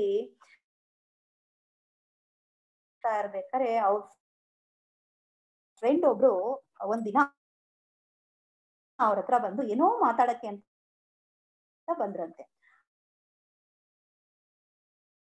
ಏನೋ ಸಪ್ಪಗಿತ್ತು. ಅವರ್ ಆದ್ಮೇಲೆ ಬಂದ್ರಂತೆ. ಅಷ್ಟೇ ಹೊಡೆದಿದ್ದಾರೆ. ಕರೆದಿ ಮ್ಯಾನೇಜರ್ ಹತ್ರ ಮಾತಾಡೋಷ್ಟೊತ್ತಿಗೆ ಲಂಚ್ ಟೈಮ್ ಆಗೋಗಿತ್ತು. ಆಮೇಲೆ ಹೊರಗಡೆ ಏನೋ ಕೆಲಸ ಇತ್ತು ಅಂತ ಹೋಗ್ಬಿಟ್ರು. ನೆಕ್ಸ್ಟ್ ಡೇ ನೋಡಿದ್ರೆ ಆ ಫ್ರೆಂಡು ಸಣ್ಣ ಕೇಳಿ ಅವ್ರಿಗೆ ತುಂಬಾ ದುಃಖ ಆಯ್ತು. ಅವಾಗ ಅವ್ರು ಹೇಳಿದ್ರು, ನನಗೆ ತುಂಬಾ ನೋವಾಯ್ತಮ್ಮ, ಅನ್ಯಾಯವಾಗಿ ಒಂದು ಜೀವನ ಕಳ್ಕೊಂಡೆ. ನಾನು ಏನಾದ್ರೂ ಅವತ್ತಿನ ದಿವಸ ಅವ್ರ ಜೊತೆ ಏನಾದ್ರೂ ಮಾತಾಡಿದ್ರೆ ಅವ್ರ ಕಷ್ಟ ಏನು ಅಂತ ಅವ್ರ ಜೀವನೂ ಉಳಿಸ್ಬೋದಿತ್ತು, ಅವ್ರ ಹೆಂಡತಿ ಮಕ್ಳಿಗೂ ಏನೋ ಒಂದ್ ಸ್ವಲ್ಪ ಆಧಾರವಾಗ್ತಿತ್ತು. ಆದ್ರೆ ನಾವು ನಮ್ ಜೀವನನ ಏನೋ ಸಾಧಿಸ್ತೀವಿ ಅಂತ ಓಡ್ತಾ ಇದೀವಿ. ಅಕ್ಕ ಪಕ್ಕ ಏನ್ ನಡೀತಾ ಇದೆ ಅಂತ ಗೊತ್ತಿಲ್ಲದೆ ಒಂದು ಭ್ರಮೆಯ ಜೀವನದಲ್ಲಿ ಹೋಗ್ತಾ ಇದೀವಿ. ಆದ್ರೆ ನಾನು ಅವತ್ತು ಅನ್ಕೊಂಡೆ, ಪ್ರತಿಯೊಬ್ರು ನನ್ನ ಜೀವನಕ್ಕೆ ಯಾರೆಲ್ಲ ಭೇಟಿ ಆಗ್ತಾರೋ ಅವ್ರನ್ನ ಪ್ರತಿಯೊಬ್ರಲ್ಲೂ ಅವರಿಗೆ ಒಂದು ಆಶ್ವಾಸನೆ ನೀಡ್ಬೇಕು ಅಂತ ಸಂಕಲ್ಪವಾಗಿ ತಗೊಂಡೆ. ಅದಕ್ಕೆ ಯಾರ್ ನೋಡಿದ್ರು ಅವರಲ್ಲಿ ಒಂದು ಖುಷಿಯನ್ನು ಕೊಡುವಂತ ಒಂದೆರಡು ಮಾತುಗಳನ್ನ ನಾವು ಕೊಡೋದಿಕ್ಕೆ ಸಾಧ್ಯ ಆಗತ್ತೆ, ಬೇರೆ ಏನಮ್ಮ ನಮ್ಮಿಂದ ಕೊಡೋದಿಕ್ಕೆ ಸಾಧ್ಯ ಆಗತ್ತೆ ಅಂತ ಹೇಳಿದ್ರು. ಹೌದು, ಅವ್ರು ಹೇಳಿದ್ದು ನನ್ಗೆ ತುಂಬಾ ಸರಿ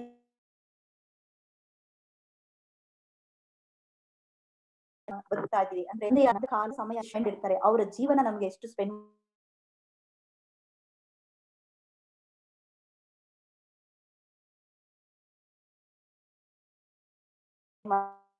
ಮಾಡಿರ್ತಾರೆ. ಮತ್ತೆ ತಿರುಗಿಸಿ ನಾವು ಅವ್ರ ಜೊತೆ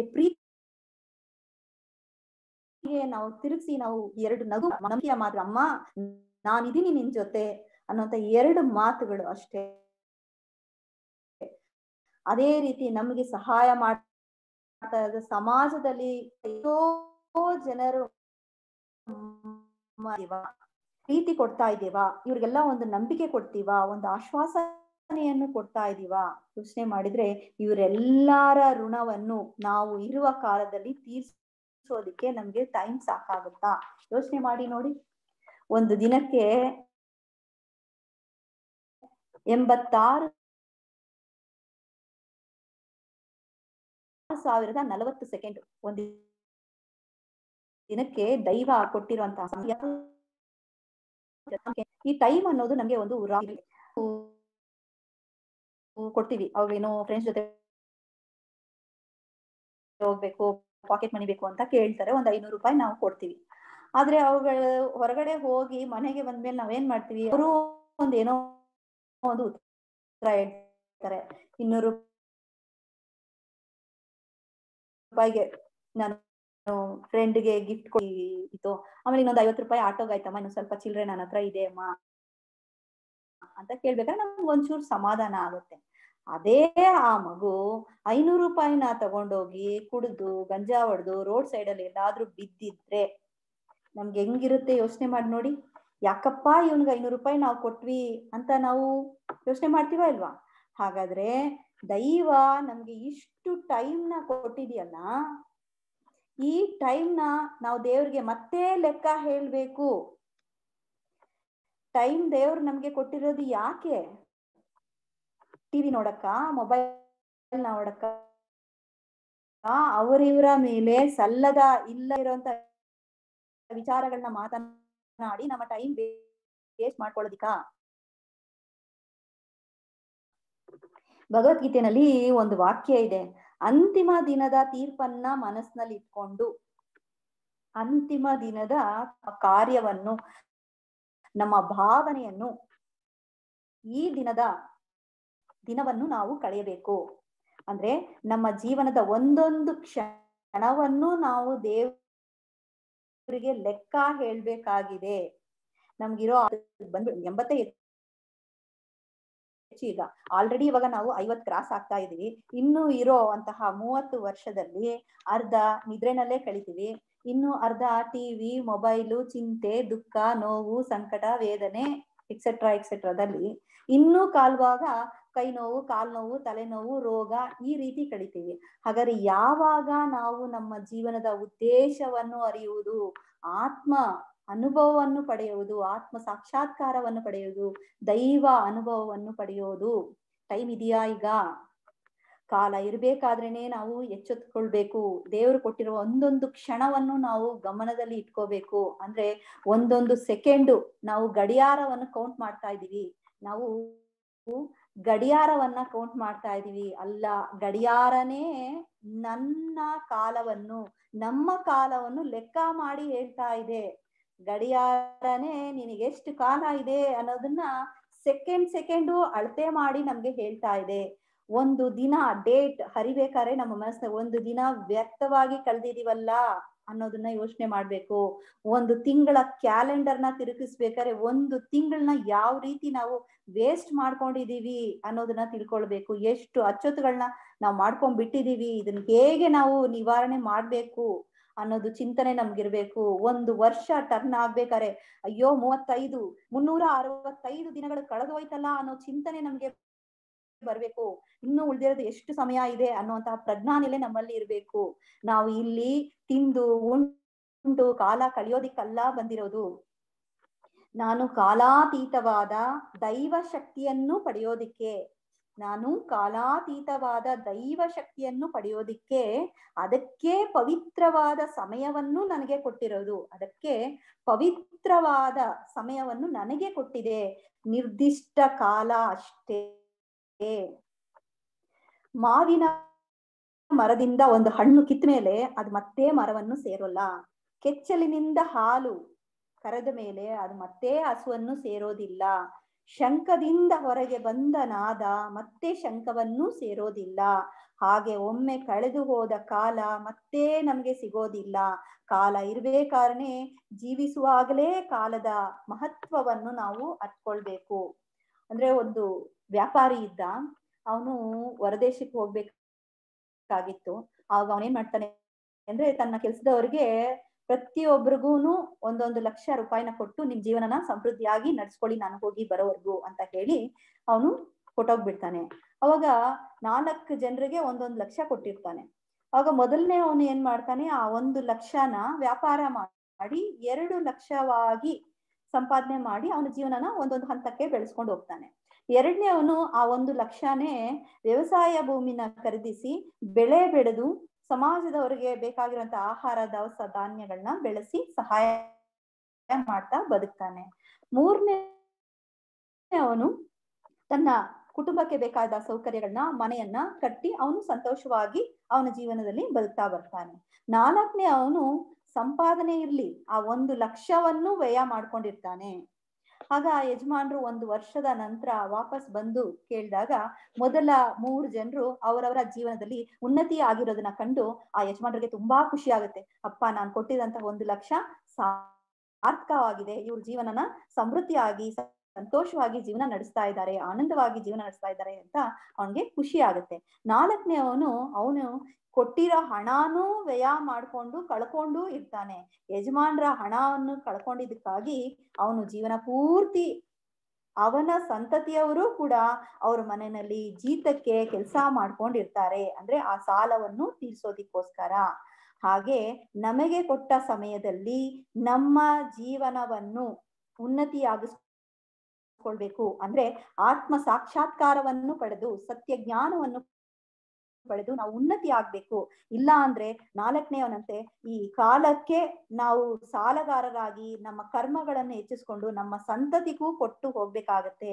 ಹಾಗಾಗಿ ನಮ್ಮ ಜೀವನ ಉನ್ನತಿ ಆಗ್ಬೇಕಾ, ಅವನತಿ ಆಗ್ಬೇಕಾ, ಅಚ್ಚೊತ್ತುಗಳನ್ನ ನೀಗಿಸ್ಬೇಕಾ, ಅಥವಾ ಕರ್ಮದಲ್ಲಿ ಮುಳುಗಿ ಇನ್ನೂ ಮುಂದಿನ ಸಂತತಿಗಳಿಗೆ ಕೊಟ್ಟು ಹೋಗ್ಬೇಕಾ ಅನ್ನೋದು ನಮ್ಮ ಕೈಯಲ್ಲೇ ಇದೆ. ಇದನ್ನ ಚಿಂತನೆ ಮಾಡಿ ನಮಗೆ ಇರುವಂತಹ ಕಾಲ, ಈ ಸಮಯವನ್ನು ಸರಿಯಾಗಿ ನಾವು ಉಪಯೋಗಿಸ್ಕೊಳ್ಬೇಕು. ಹಾಗಾದ್ರೆ ಕಾಲ ಎಂಬುದು ಏನು? ಕಾಲ ಅಂದ್ರೆ ಏನು? ಗಡಿಯಾರನ, ಕ್ಯಾಲೆಂಡರ, ಪಂಚಾಂಗನ, ಜ್ಯೋತಿಷ್ಯನ, ಏನು ಇದೆಲ್ಲ ತೆಗೆದು ಬಿಸಾಕ್ಬಿಡಿ.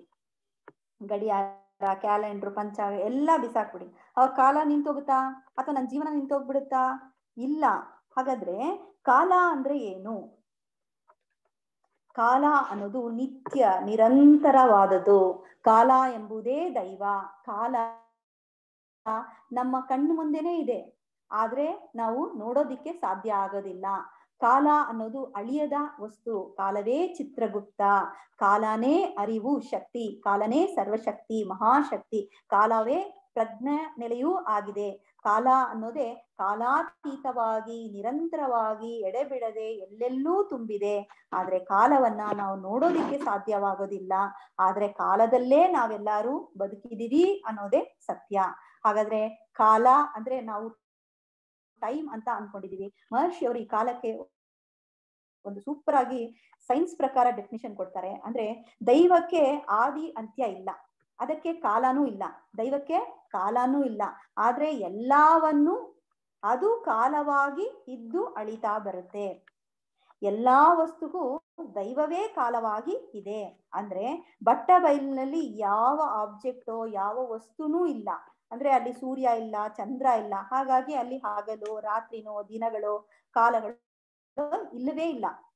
ಅಂದ್ರೆ ಕಾಲ ಅಂದ್ರೆ ಏನು ಅಂದ್ರೆ ಬಯಲಿನ ಕ್ರಿಯೆ. ಬಯಲಿನ ಕ್ರಿಯೆ ಅಂದ್ರೆ ಪ್ರಪಂಚ. ಬಯಲಿನ ಕ್ರಿಯೆಯೇ ಪ್ರಪಂಚ. ಪ್ರಪಂಚದಲ್ಲಿರುವ ಒಂದೊಂದು ವಸ್ತುವನ್ನು ಕಾಲವಾಗಿ ಇರುವುದೇ ದೈವ. ಒಂದೊಂದು ವಸ್ತುವಿಗೂ ಕಾಲ ಇದೆ. ಕಾಲವಾಗಿ ಇರುವುದೇ ದೈವ. ಅಂದ್ರೆ ಬಯಲಿನಲ್ಲಿ ಇಡೀ ಬ್ರಹ್ಮಾಂಡ, ನಾನು ನೀವು ಎಲ್ಲಾರು ಸೂಕ್ಷ್ಮವಾಗಿ ಅಡಗಿದ್ದೀವಿ. ದೈವದ ಒಂದು ಭಾಗವೇ ನಾವು. ದೈವದ ಒಂದು ಭಾಗವೇ ಈ ಪ್ರಪಂಚ.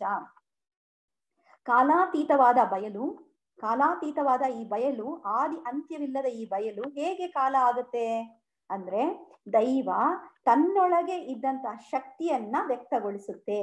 ಅಂದ್ರೆ ಮೊದಲು ಉತ್ಪತ್ತಿಯಾಗಿದ್ದೇ ಶಕ್ತಿ ಕಣಗಳು. ಇದೇ ದೈವ ಶಕ್ತಿ, ಪ್ರಪಂಚ ಶಕ್ತಿ, ವಿಶ್ವಶಕ್ತಿ, ಆದಿಶಕ್ತಿ, ಪ್ರಣವ ಶಕ್ತಿ. ಈ ಶಕ್ತಿಗಳ ಗುಂಪೇ ಅಣುಗಳ ಗೋಚರಿಸುವಿಕೆಯೇ ಈ ಪ್ರಪಂಚ. ನಾನು ನೀವು ಎಲ್ಲಾ ಜಡ ಜೀವ ರಾಶಿಗಳೂ ಆಗಿದ್ದೀವಿ. ಹಾಗಾದ್ರೆ ಅಣುವಿನ ಒಳಗಡೆ ಎಷ್ಟು ಶಕ್ತಿ ಅಡಗಿರ್ಬೇಕು ಅಂತ ಕಾಲವೇ ನಿಶ್ಚಯಿಸಲ್ಪಡುತ್ತೆ. ಒಂದೊಂದು ವಸ್ತುವಿನಲ್ಲೂ ಎಷ್ಟು ಶಕ್ತಿ ಅಡಗಿರುತ್ತೋ ಅಷ್ಟೇ ಕಾಲ ಕ್ರಿಯೆ ಆಗುತ್ತೆ. ಮತ್ತೆ ಅದು ಬಯಲಿನಲ್ಲೇ ಮರೆಯಾಗಿ ಬಿಡುತ್ತೆ. ಅಂದ್ರೆ ಪ್ರತಿಯೊಂದು ವಸ್ತುವು ಯಾವಾಗ ಉತ್ಪತ್ತಿ ಆಗ್ಬೇಕು, ಎಷ್ಟು ಕಾಲದವರೆಗೆ ಕ್ರಿಯೆ ಆಗ್ಬೇಕು, ಯಾವಾಗ ಮರೆ ಆಗ್ಬೇಕು ಅನ್ನೋದನ್ನ ಕಾಲವೇ ನಿರ್ಣಯಿಸುತ್ತೆ. ಅಂದ್ರೆ ಉದಾಹರಣೆಗೆ ಒಂದು ತೆಂಗಿನ ಮರ ಎಷ್ಟು ಕಾಲದವರೆಗೆ ಇರಬೇಕು, ಒಂದು ಮಾವಿನ ಮರ ಎಷ್ಟು ಕಾಲದವರೆಗೂ ಇರಬೇಕು, ಒಂದು ಇರುವೆಗೆ ಎಷ್ಟು ಸಮಯದವರೆಗೆ ಇರಬೇಕು, ಈಗ ಇರುವಂತಹ ಕೊರೋನಾ ಎಷ್ಟು ಕಾಲದವರೆಗೂ ಇರುತ್ತೆ ಅನ್ನೋದು ಕಾಲದ ವಿಧಿಯ ಪ್ರಕಾರ ನಡೆಯುತ್ತೆ. ಹಾಗಾದ್ರೆ ಕಾಲ ಎಂಬ ದೈವ ಶಕ್ತಿಯಲ್ಲೇ ಎಲ್ಲಾನು ನಿಶ್ಚಯವಾಗಿರುತ್ತೆ. ಪ್ರಪಂಚದಲ್ಲಿ ಎಲ್ಲಾ ಚರಾಚರ ಜೀವರಾಶಿಗಳಿಗೂ ವಸ್ತುವಿಗೂ ಘಟನೆಗಳಿಗೂ ಒಂದು ಸಂಬಂಧ ಇದ್ದೇ ಇರುತ್ತೆ. ಅಂದ್ರೆ ಕಾಲಕ್ಕೆ ವಿಧೇಯವಾಗಿನೇ ಎಲ್ಲವೂ ನಡ್ಕೊಂಡು ಬರ್ತಾ ಇರುತ್ತೆ. ಸೂರ್ಯನು ಬರುವುದು, ಚಂದ್ರನು ಮರೆಯಾಗುವುದು, ಗ್ರಹಗಳು ಸುತ್ತುವುದು, ಅಣು ಲೋಕದಿಂದ ಮಣ್ಣಿನ ಲೋಕದವರೆಗೂ ಕಾಲದ ತೀರ್ಮಾನಕ್ಕೆ ಕಟ್ಟುಪಟ್ಟೆ ಎಲ್ಲಾನು ನಡ್ಕೊಂಡು ಬರ್ತಾ ಇದೆ. ಯಾವ ಕಾಲದಲ್ಲಿ ಭೂಮಿ ಎಲ್ಲಿರ್ಬೇಕು, ಗ್ರಹಗಳು ಎಲ್ಲಿರ್ಬೇಕು, ಯಾವ ನೆಲೆಯಲ್ಲಿರ್ಬೇಕು, ಯಾವಾಗ ಅಮಾವಾಸ್ಯೆ ಬರ್ಬೇಕು, ಯಾವಾಗ ಪೌರ್ಣಮಿ ಆಗ್ಬೇಕು, ಯಾವಾಗ ಗ್ರಹಣ ಆಗ್ಬೇಕು ಅನ್ನೋದೆಲ್ಲಾನು ಕಾಲವೇ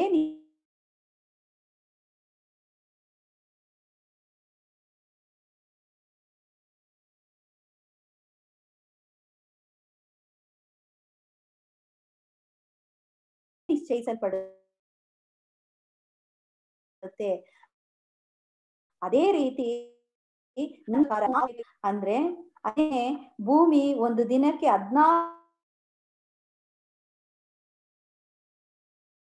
14 ಒಂದೊಂದು ಕಣಗಳೇ ಸೇರಿ 60 ಕ್ಷಣಗಳು ಸೇರಿ 1 ನಿಮಿಷ ಆಗತ್ತೆ. 60 ನಿಮಿಷ ಸೇರಿ 1 ಗಂಟೆ ಆಗತ್ತೆ. 24 ಗಂಟೆಗಳು ಸೇರಿ ಒಂದು ದಿನ ಆಗತ್ತೆ. ದಿನಗಳೆಲ್ಲ ಸೇರಿ ವಾರಗಳು, ತಿಂಗಳುಗಳು, ವರ್ಷಗಳು ಇವುಗಳಾಗಿ ಹೋಗುತ್ತೆ. ಅಂದ್ರೆ ಒಂದೊಂದು ಸೆಕೆಂಡು ಇದೆಲ್ಲ ಹೇಗೆ ಅಂತ ನೋಡಿದ್ರೆ, ಇವಾಗ ಭಾನುವಾರ, ಸೋಮವಾರ, ಮಂಗಳವಾರ ಈ ತರ ಎಲ್ಲ ಹೇಳ್ತೀವಲ್ಲ. ಭಾನುವಾರ ಅಂದ್ರೆ ಏನು? ಇದು ಇವತ್ತಿನ ಹೆಸರು. ಸೋಮವಾರ ಅಂದ್ರೆ ಏನು? ಮಂಗಳವಾರ ಅಂದ್ರೆ ಏನು? ಹೆಸರೆಲ್ಲ ತೆಗೆದ್ಬಿಡಿ. ಅವಾಗ ಏನಿರುತ್ತೆ? ತಿಂಗಳನ್ನ ಹೆಸರೆಲ್ಲ ತೆಗೆದ್ಬಿಡಿ. ಇವಾಗ ಒಬ್ಬ ಕೋಮಾ ಸ್ಟೇಜ್ ಅಲ್ಲಿ ಇರ್ತಾರೆ ಅಂತ ಇಟ್ಕೊಳ್ಳಿ. ಅವ್ರಿಗೆ ಎದ್ದಿದ ತಕ್ಷಣನೇ, ಕೋಮಾದಿಂದ ಹೊರಗಡೆ ಬಂದಿದ ತಕ್ಷಣನೇ ಯಾವ ದಿನ, ಯಾವ ವಾರ, ಯಾವ ವರ್ಷ, ಯಾವ ಡೇಟು ಏನೂ ಗೊತ್ತಾಗೋದಿಲ್ಲ. ಅವಾಗ ಇದೆಲ್ಲ ನಾವು ಕೊಟ್ಟಿರೋಂತ ಹೆಸರು. ಹಾಗಾದ್ರೆ ಭಾನುವಾರ ಅಂದ್ರೆ 24 ಗಂಟೆಗಳು ಅಷ್ಟೇ. ಅಂದ್ರೆ 1440 ನಿಮಿಷಗಳು, 86,400 ಸೆಕೆಂಡ್ಗಳು ಸೇರಿ ಒಂದು ದಿನ ಅಂದ್ರೆ ಭಾನುವಾರ. ಹಂಗಂದ್ರೆ ಕಾಲ. ಭಾನುವಾರ ಅಂದ್ರೆ ಬಯಲೆ, ದೈವ ಬಯಲೆ. ನಾವು ಬಯಲನ್ನ ಕ್ಷಣಗಳಿಂದ, ನಿಮಿಷಗಳಿಂದ, ದಿನಗಳಿಂದ, ತಿಂಗಳಿಂದ ಪ್ರಪಂಚದ ಕ್ರಿಯೆಯನ್ನ ಅಳಿತಾ ಬರ್ತಾ ಇದೀವಿ. ನನ್ನ ಕ್ರಿಯೆಯನ್ನ ಅಳಿತಾ ಬರ್ತಾ ಇದೀವಿ. ಭಾನುವಾರ ಅಂದ್ರೆ ದೈವ ಬಯಲು, ಸೋಮವಾರ ಅಂದ್ರೆ ಬಯಲು ಅಷ್ಟೇ. ಅಂದ್ರೆ ಬಯಲಿನ ಜೊತೆ ನಾವು ಜೀವಿಸ್ತಾ ಇದೀವಿ. ಬಯಲಿನ ಒಂದು ಭಾಗನೇ ಈ ಪ್ರಪಂಚ, ಸೂರ್ಯ, ಚಂದ್ರ, ಗ್ರಹ, ನಕ್ಷತ್ರ ಎಲ್ಲ. ಅದೇ ರೀತಿ ಬಯಲಿನ ಒಂದು ಭಾಗವೇ ಕಾಲವಾಗಿ ನಾವು ನೀವು ಆಗಿ ಬಂದಿದ್ದೀವಿ. ನಮಗೆಲ್ಲರಿಗೂ ಕಾಲ ಅನ್ನೋದು ಉಂಟು. ಆದ್ರೆ ನಮ್ಮೊಳಗೆ ಆಳ್ತಾ ಇರುವಂತ ಶಕ್ತಿ ಕಾಲಾತೀತವಾದದ್ದು. ನಮ್ಮೊಳಗಿರುವಂತಹ ಹೃದಯ, ಶ್ವಾಸಕೋಶ, ಕಿಡ್ನಿ, ಹಾರ್ಟ್, ಲಿವರ್, ಲಂಗ್ಸ್, ಗ್ಯಾಲ್ಬ್ಲಾಡರ್ ಇದೆಲ್ಲವೂ ಕಾಲವನ್ನು ಮೀರಿದಂತ ಕಾಲಾತೀತವಾದ ಶಕ್ತಿನೇ ಇದ್ದು ನಡೆಸ್ತಾ ಇದೆ. ಅಷ್ಟೇ ಅಲ್ಲ, ನಾನು ಬೆಳೆದು ಈ ಸಮಾಜದಲ್ಲಿ ಬದುಕ್ತಾ ಇದ್ದೀನಿ ಅಂದ್ರೆ ಅದಕ್ಕೆ ನನ್ನ ತಂದೆ ತಾಯಿ ಅವರ ಕಾಲ ನನಗಾಗಿ ಮೀಸಲಾಗಿದೆ. ಹಾಗೆ ನಾನು ಓದಿ ಒಂದು ವಿದ್ಯೆಯನ್ನು ಕಲಿತಾ ಇದ್ದೀನಿ ಅಂದ್ರೆ ಸಮಾಜದವರ ಋಣದಿಂದನೇ, ನಾನು ಅವರ ಸಮಯದಿಂದನೇ, ಅವರು ಅರ್ಪಿಸಿರುವಂತ ಸಮಯವೇ ನಾನು ಬೆಳೆದು ನಿಲ್ಲೋದಿಕ್ಕೆ ಸಾಧ್ಯ ಆಗುತ್ತೆ. ಅದೇ ರೀತಿ ನಾನು ಹುಟ್ಟಬೇಕಾದ್ರೆ ಒಂದು 3 kg ಇದ್ದೆ. ಈಗ ಒಂದು 60-70 kg ನಾವು ಬೆಳೆದಿದ್ದೀವಿ ಅಂದ್ರೆ ಎಷ್ಟು ಜನರ, ರೈತರ ದುಡಿಮೆಯಿಂದ, ಅವರ ಶಕ್ತಿಯಿಂದ, ಅರಿವಿನಿಂದ ಅವರ ಕಾಲವನ್ನು ನಮಗೆ ಅರ್ಪಿಸಿದ್ದಾರೆ. ಹಾಗೆ ವೇದಾದ್ರಿ ಮಹರ್ಷಿಯವರ ಜೀವನವನ್ನು ತಗೊಂಡ್ರೆ ಅವರ ಕಾಲ, ಅವರ ಸಮಯವನ್ನು ನಮ್ಮೆಲ್ಲರಿಗಾಗಿ, ಸಮಾಜಕ್ಕಾಗಿ ಅರ್ಪಿಸಿದ್ದಾರೆ. ಅವರ ಈ ಒಂದು ಸಮಾಜದಲ್ಲಿ ಅರ್ಪಿಸಿರೋದ್ರಿಂದಾನೇ, ಈ ಜ್ಞಾನವನ್ನು ಕೊಟ್ಟಿರೋದ್ರಿಂದಾನೇ ನಾವು ಶಾಂತಿಯಿಂದ, ಸಮಾಧಾನದಿಂದ ಬದುಕ್ತಾ ಇದ್ದೀವಿ. ಹಾಗೆ ಅದಕ್ಕಿಂತ ಮೇಲಾಗಿ ನಮಗೆ ಕಾಲ ಅನ್ನೋದನ್ನ ಏನು ಅಂತ ತಿಳಿಸ್ಕೊಟ್ಟಿದ್ದಾರೆ. ಹಾಗಾಗಿ ನಾವು ಕಾಲವನ್ನು ಗೌರವಿಸ್ಬೇಕು. ಒಬ್ಬ ಶ್ರೀಮಂತ ಇದ್ದ, ಅವನು ಯಾವಾಗ ಬಾಳ್ಗೆ ಸಮೃದ್ಧಿಯೊಂದಿಗೆ ಮೇಡಮ್. ಮುಗಿಸ್ತೀನಿ ಮೇಡಮ್, ಒಂದು 2 minutes ಅಲ್ಲಿ. ದುಡ್ಡು ಅಂತ ದುಡ್ಡನ್ನೇ ನಂಬ್ಕೊಂಡಿದ್ದ. ಒಂದು 10 ಹೋಟ್ಲ್ ಇತ್ತು, 15 ಮನೆ ಇತ್ತು, ಈ ರೀತಿಯ 20 ಕಾರ್ಗಳಿತ್ತು. ಈ ರೀತಿ ಅವನು ಬದುಕ್ತಾ ಇರ್ಬೇಕಾದ್ರೆ ಒಂದ್ ದಿವಸ ಯಮಧರ್ಮರಾಯ ಬರ್ತಾನೆ. ನಿನ್ ಕಾಲ ಮುಗೀತು ಅಂತ ಕೇಳ್ಬೇಕಾದ್ರೆ ಅವನು ಆವಾಗ ಎಚ್ಚೆತ್ಕೊಳ್ತಾನೆ, ಅಯ್ಯೋ ನಾನು ಇನ್ನು ಬದುಕೇ ಇಲ್ವಲ್ಲ, ನಾನು ಇನ್ನು ಬಾಳ್ಲೇ ಇಲ್ವಲ್ಲ, ನನ್ನ ಸಂಪಾದನೆ ಎಲ್ಲ ನಾನು ಅನುಭವಿಸ್ಲೇ ಇಲ್ವಲ್ಲ, ನನ್ನ ಹೆಂಡತಿ ಮಕ್ಳ ಜೊತೆ ನಾನು ಬದುಕ್ಲೇ ಇಲ್ವಲ್ಲ ಅಂತ ಹೇಳ್ತಾನೆ. ನನ್ 3 ದಿನ ಟೈಮ್ ಕೊಡಿ ಅಂತ ಯಮಧರ್ಮರಾಯನ ಹತ್ರ ಟೈಮ್ ಕೇಳ್ತಾನೆ. ಆದ್ರೆ ಯಮಧರ್ಮರಾಯ 3 ದಿನ ಅಲ್ಲ, 3 ಕ್ಷಣ ಕೂಡ ಕೊಡೋದಿಲ್ಲ ಅಂತ ಹೇಳ್ತಾನೆ. 3 ಗಂಟೆನಾದ್ರೂ ಕೊಡಿ, ನನ್ನ ಹೆಂಡತಿ ಮಕ್ಳ ಜೊತೆ ಪ್ರೀತಿಯಿಂದ 1-2 ಮಾತು ಮಾತನಾಡಿ ಬರ್ತೀನಿ ಅಂತ ಹೇಳ್ತಾನೆ. ಯಮಧರ್ಮರಾಯ ಅದಕ್ಕೂ ಒಪ್ಲಿಲ್ಲ. ಕೊನೆಗೆ 3 ಕ್ಷಣನಾದ್ರೂ ಕೊಡಿ ಅಂತ ಹೇಳಿ 3 ಕ್ಷಣದೊಳಗೆ ಅವನೇನ್ ಬರಿತಾನೆ ಗೊತ್ತಾ? ಒಂದು ಪೇಪರ್ ನಲ್ಲಿ ಅವಸರವಾಗಿ ಬರಿತಾನೆ, ಕಾಲದಿಂದ ಎಲ್ಲವನ್ನೂ ಸಂಪಾದನೆ ಮಾಡ್ಬೋದು, ಆದ್ರೆ ಆಸ್ತಿಯಿಂದ, ಅಂತಸ್ತಿನಿಂದ ನಾವು ಕಾಲವನ್ನು ಪಡೆಯೋದಿಕ್ಕೆ ಆಗೋದೇ ಇಲ್ಲ. ಜೀವಿಸುವ ಕಾಲದಲ್ಲೇ ನಾವು ಜೀವಂತವಾಗಿ ಜೀವಿಸಿ ಅಂತ ಬರ್ದಿರ್ತಾನೆ. ಹಾಗೆ ವೇದಾದ್ರಿ ಮಹರ್ಷಿ ಅವರು ತಿಳಿಸಿಕೊಟ್ಟುವಂತಹ ಈ ಒಂದು ಮಾರ್ಗದಲ್ಲಿ ನಾವು ಈ ಭೂಮಿಗೆ ಯಾಕೆ ಬಂದಿದ್ದೀವಿ ಅನ್ನೋ ಅಂತಹ ಜ್ಞಾನವನ್ನು ಪಡೆದು, ಅಂದ್ರೆ ಈ ರೀತಿ ಎಷ್ಟೋ ಮಹಾನ್ಗಳು ತೋರಿಸಿಕೊಟ್ಟಿರುವಂತಹ ಹಾದಿಯಲ್ಲಿ ನಮ್ಮ ಆತ್ಮ ಪ್ರಯಾಣವನ್ನು ಸಾಗಿಸುವುದಕ್ಕೆ ಉಪಯೋಗಿಸಿಕೊಂಡು ಸತ್ಯ ಜ್ಞಾನವನ್ನು ಪಡೆದು ಸಮಾಜದ ಋಣವನ್ನು ತೀರಿಸೋಣ. ಇರುವ ಸ್ವಲ್ಪ ಕಾಲವಾದ್ರೂ ಈ ಸಮಾಜದ ಋಣವನ್ನು ತೀರಿಸಿ ಧರ್ಮ ಮಾರ್ಗದಲ್ಲಿ ನಡೆದು ಇತರರಿಗೂ ಮಾರ್ಗದರ್ಶಕವಾಗಿರೋಣ. ಎಲ್ಲರೂ ಕಾಲಾತೀತವಾದ ದೈವದ ಅಂಶವೇ ಅಂತ ಅರಿತು ಪ್ರೀತಿಯಿಂದ ನಡೆದುಕೊಳ್ಳೋಣ. ಹಾಗೆ ನಮ್ಮ ಜೀವನವನ್ನು ಕಾಲ ಎಂಬ ಪುಸ್ತಕದಲ್ಲಿ ಒಂದಿನ ಅಕ್ಷರದಿಂದ ಮುದ್ರಿಸೋಣ. ಇಷ್ಟೊತ್ತು ನಿಮ್ಮೆಲ್ಲರ ಕಾಲವನ್ನು, ಸಮಯವನ್ನು, ಕಾಲವನ್ನು ಅರಿಯುವುದಕ್ಕೆ ಕೊಟ್ಟ ನಿಮ್ಮೆಲ್ಲರಿಗೂ ಪೂರ್ವಕವಾದ ವಂದನೆಯನ್ನು ಕೃತಜ್ಞತೆಯನ್ನು ಅರ್ಪಿಸಿಕೊಳ್ಳುತ್ತೇನೆ. ಬಾಳ್ಗೆ ಸಮೃದ್ಧಿಯೊಂದಿಗೆ. ಬಾಳ್ಗೆ ಸಮೃದ್ಧಿಯೊಂದಿಗೆ madam, thank you very much.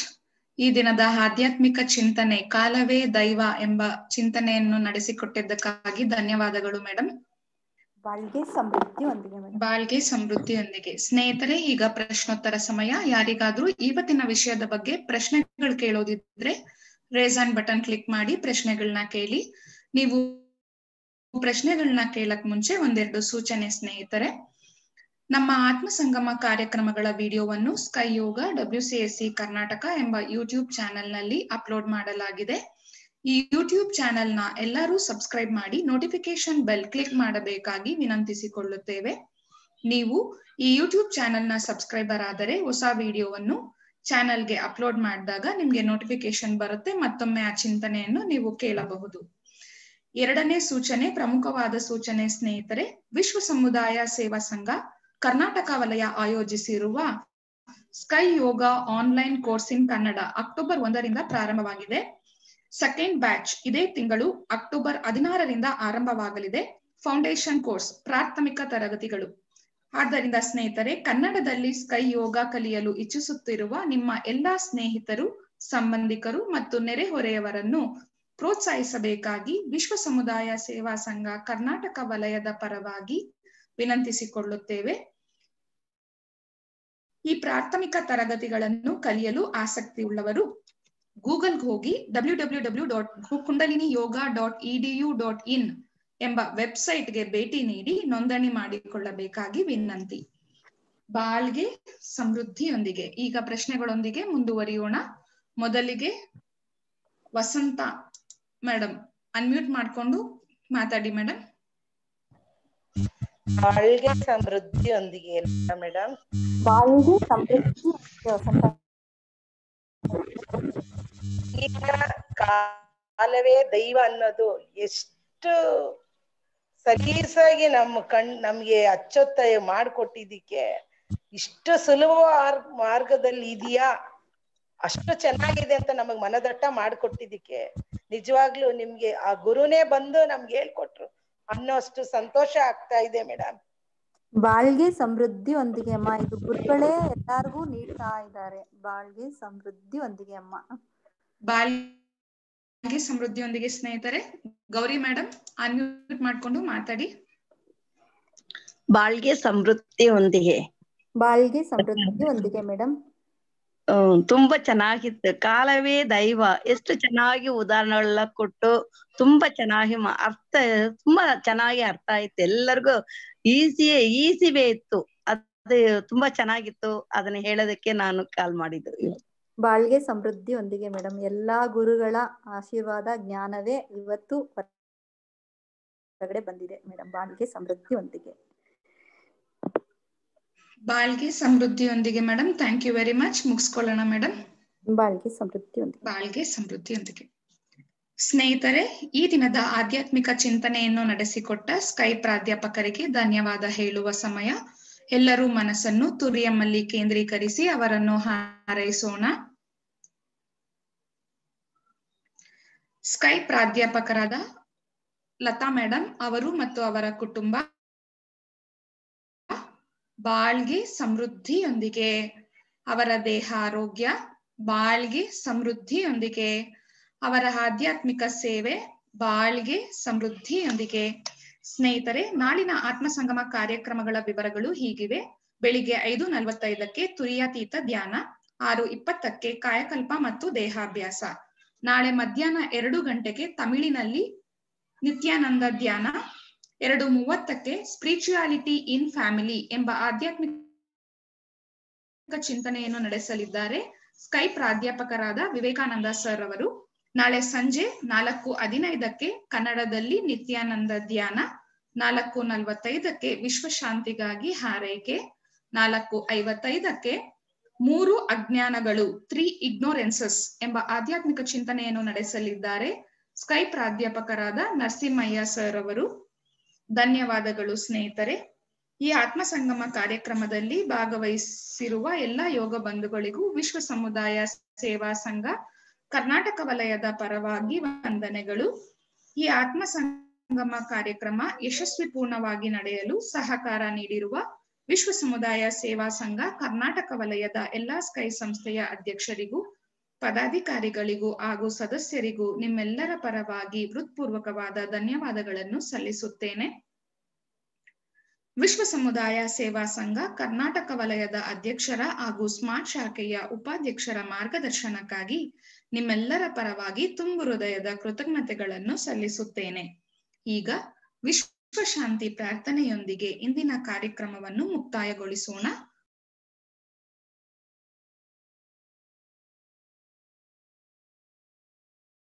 ವಿಶ್ವಕ್ಕೆಲ್ಲ ಸಕಾಲಿಕ ಮಳೆ ಸಾಕಷ್ಟು ಸುರಿಯಲಿ, ರೈತರೆಲ್ಲ ಧಾನ್ಯವನ್ನು ಹುಮ್ಮಸ್ಸಿನಿಂದ ಬೆಳೆಯಲಿ, ಹಲವು ಉದ್ಯೋಗಗಳ ಮಾಡುತ್ತಿರುವ ಕಾರ್ಮಿಕರು ಉನ್ನತಿಯಾಗಲಿ, ವಿವಿಧತೆಯಲ್ಲಿ ಏಕತೆ ಕಾಣುವ ಸಂಸ್ಕೃತಿಯನ್ನು ಉತ್ತಮವಾಗಿಸಲಿ, ಕಲಹಗಳು ಪೈಪೋಟಿ ಹಗೆತನ ಮೀರಿದ ಆಡಳಿತ ನಡೆಯಲಿ, ಅನಕ್ಷರತೆ ಸಾಲ ಬಡತನ ಕಳಂಕಗಳು ಮರೆಯಾಗಲಿ, ಸುಖ ಬಾಳನ್ನು ನೀಡುವ ಸತ್ಯ ಜ್ಞಾನ ಜ್ಯೋತಿ ಬೀರಲಿ, ನಮ್ಮ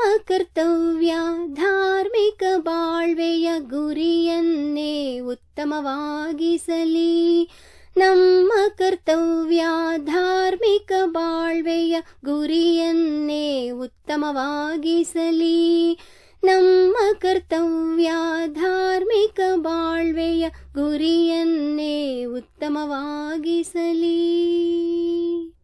ಬಾಳ್ಗೆ ಭೂಮಂಡಲ, ಬಾಳ್ಗೆ ಭೂಮಂಡಲ, ಬಾಳ್ಗೆ ಸಮೃದ್ಧಿಯೊಂದಿಗೆ.